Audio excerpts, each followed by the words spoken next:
nó khá trong những gì đó. Ok, rồi có nó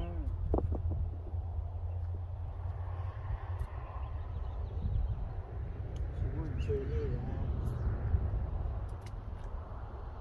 Chút cho nó chơi rồi luôn. Hả? Gì vậy?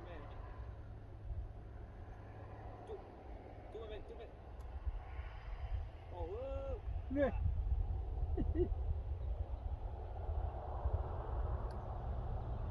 Cái cá nỏ. Cho nó.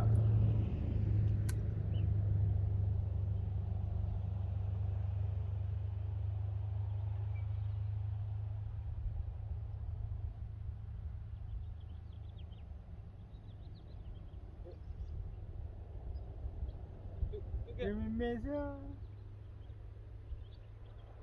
Chút kia.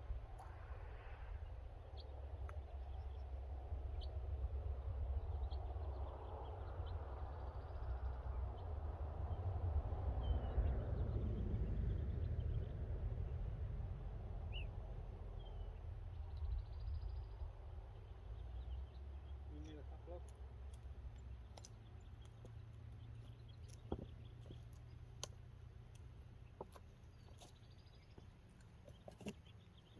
Kìa.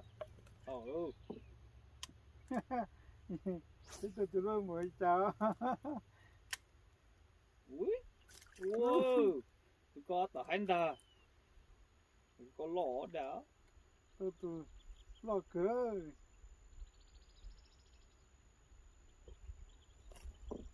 Có những lỗ có.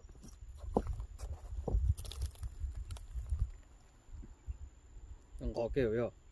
Ok.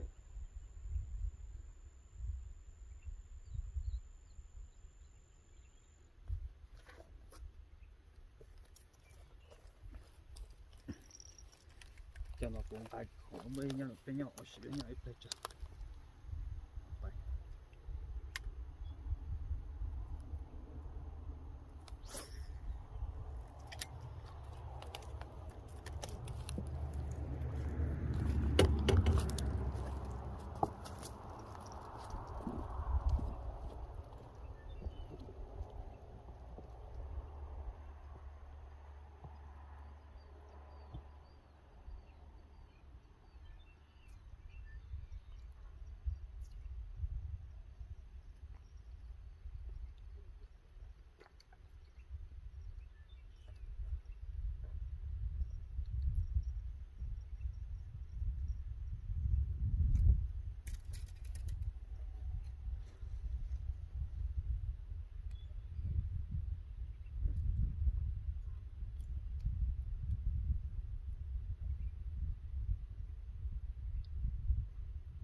Có bỏ pla. Ô.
Tê là nó chê cái trên chê luôn nó cứ chê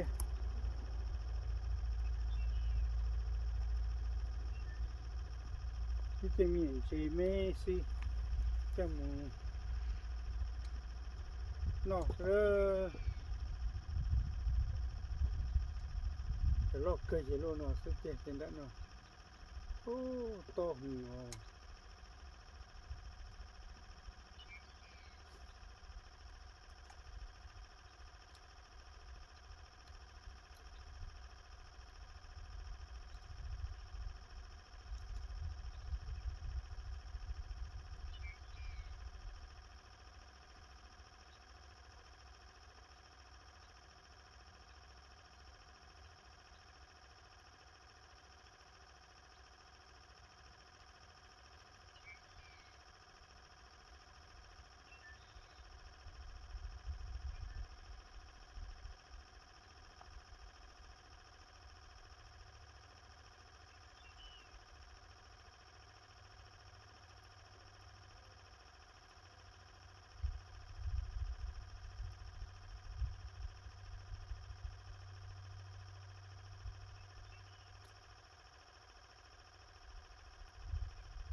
lôi qua cửa rồi.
Dạ.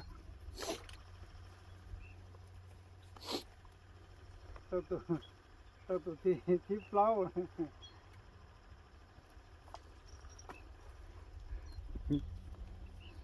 Chắc là sẽ được.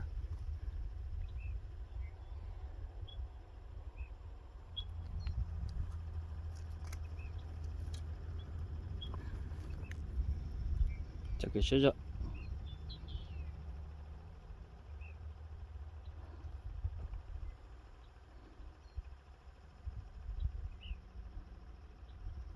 hòn trên nó chê đi luôn nó sẽ nó hòn trên á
Good ball.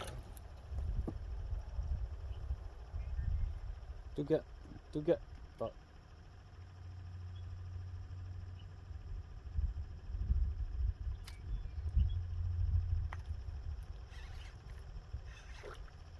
tụi lò quá. Yeah, cái tao tụi lò ấy.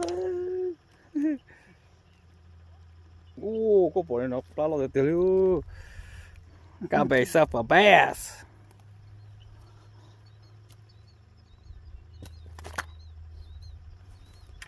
Chào mà.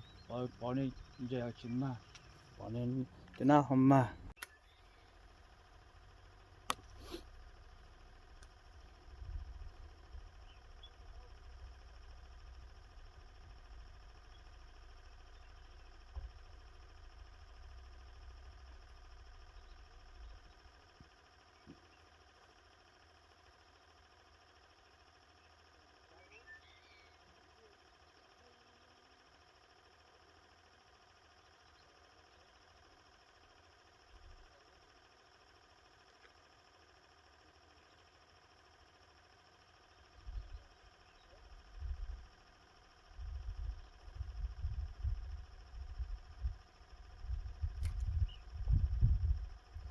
ui có kia hay luôn hay tụ cái lũ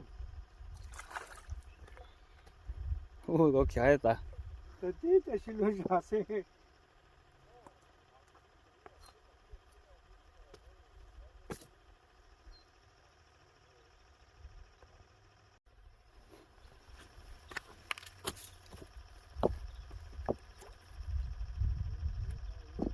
ui ui đẹp quá đi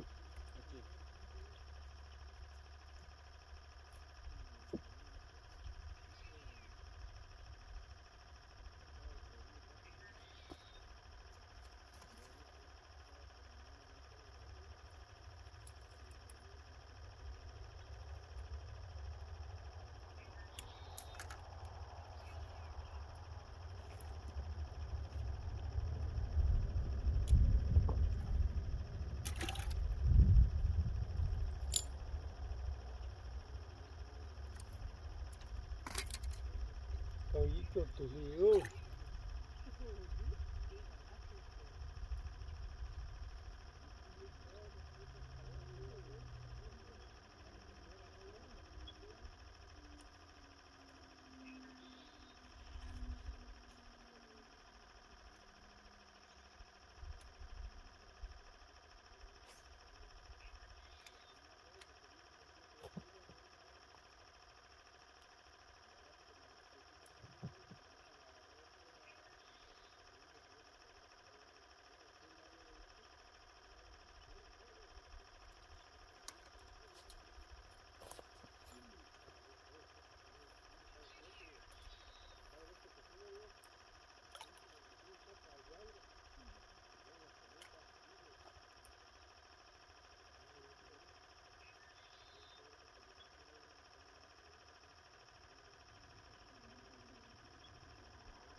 Trời, có chứ anh có bỏ kìa. tàu mà cái tiền có thể tù ra mấy bên xe tàu có thể tù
tàu nhìn thấy nó vũ hình kho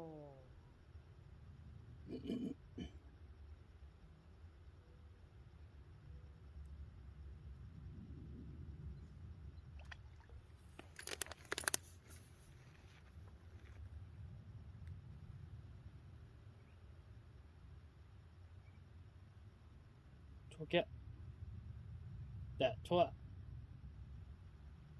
tàu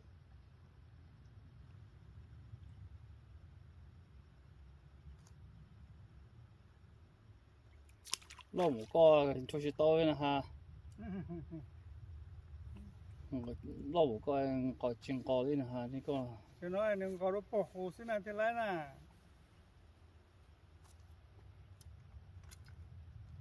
chỉ kiểu mấy cái là tỏi rồi đó lo cái là thông cổ thôi cả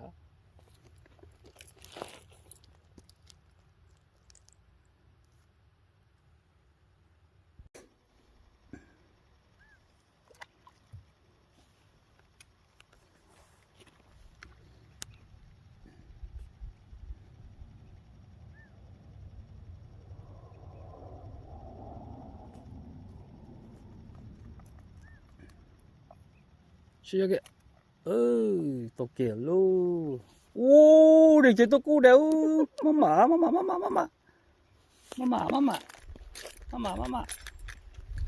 ooh they caught a catfish mama got nó mama tu lo nhìn tao cu lo ơi coi đây mama ơi ôi yo pla luôn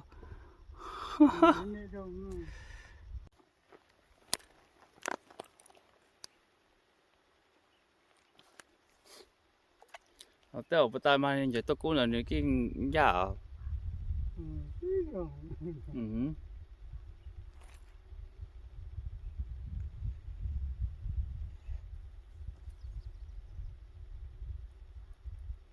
có mà cho tôi cái bao tủ rồi có tuần gì cái cái tàu nên là cậu cậu cho cậu sát tôi tàu luôn ấy chị cái tủ gì tôi cũng được mama ôi yo yo mama mama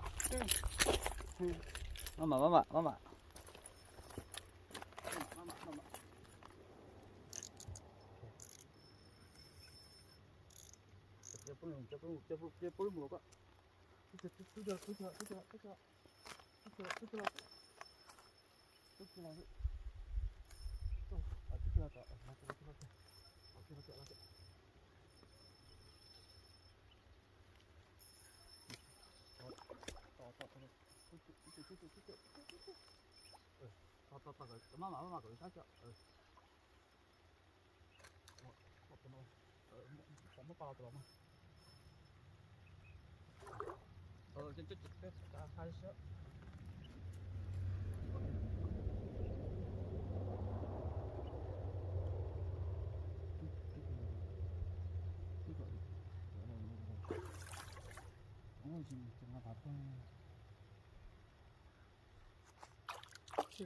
cái sát mọi người sát cho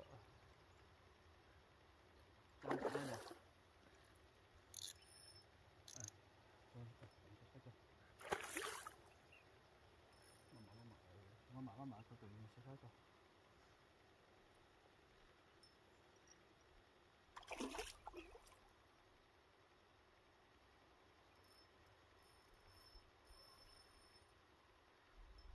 đừng có đấy bay à đừng có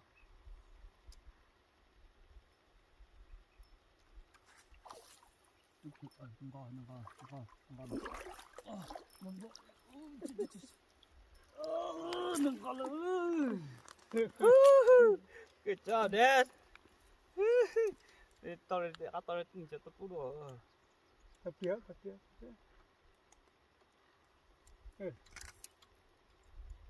đó to lo được chưa hai cậu to lo được chưa hai cậu à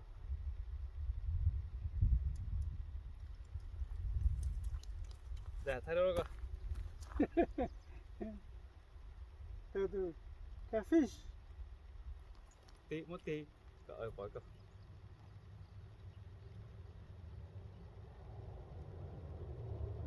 tí to tí nó tí này tốc luôn thế con cò trong cơn cò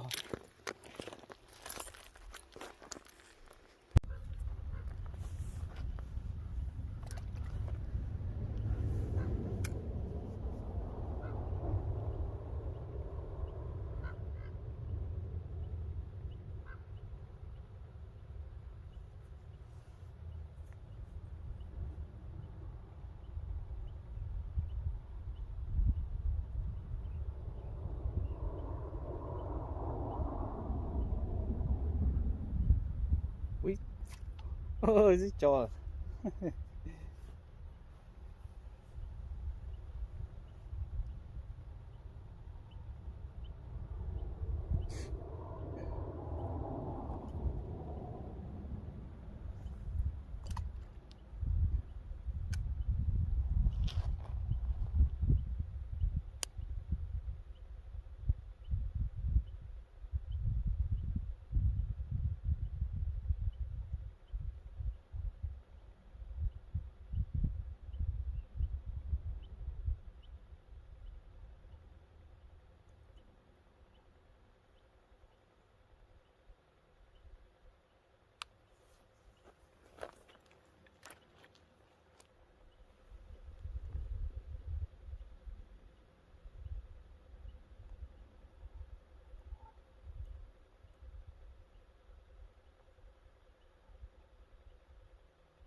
tụi cũng từ kia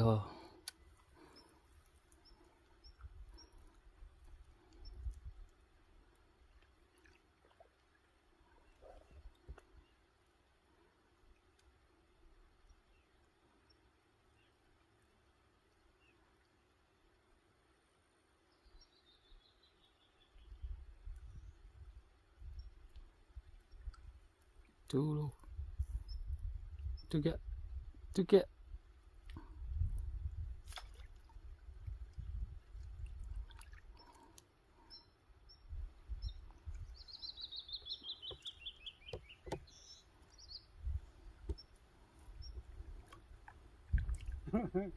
Tôi tưởng lo.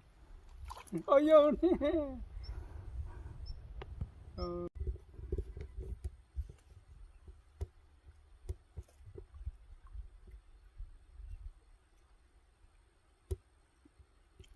chú đổi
ui ta chê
ui ở chỗ đu rồi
tàu nàng gỗ chi nàng gỗ trâu từ nè tới từ chỉ tu cu và cho chị panin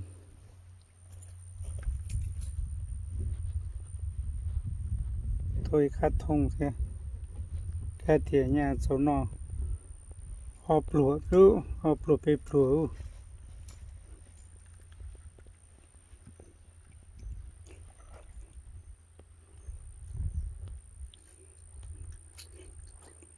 chè nung chè là sỏi nó sẽ nó làm một chè đấy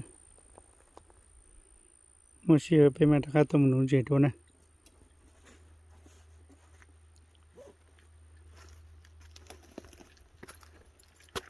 một chôn đó rồi cho cái này cha sẽ đỡ bắt sai theo chôn đó nè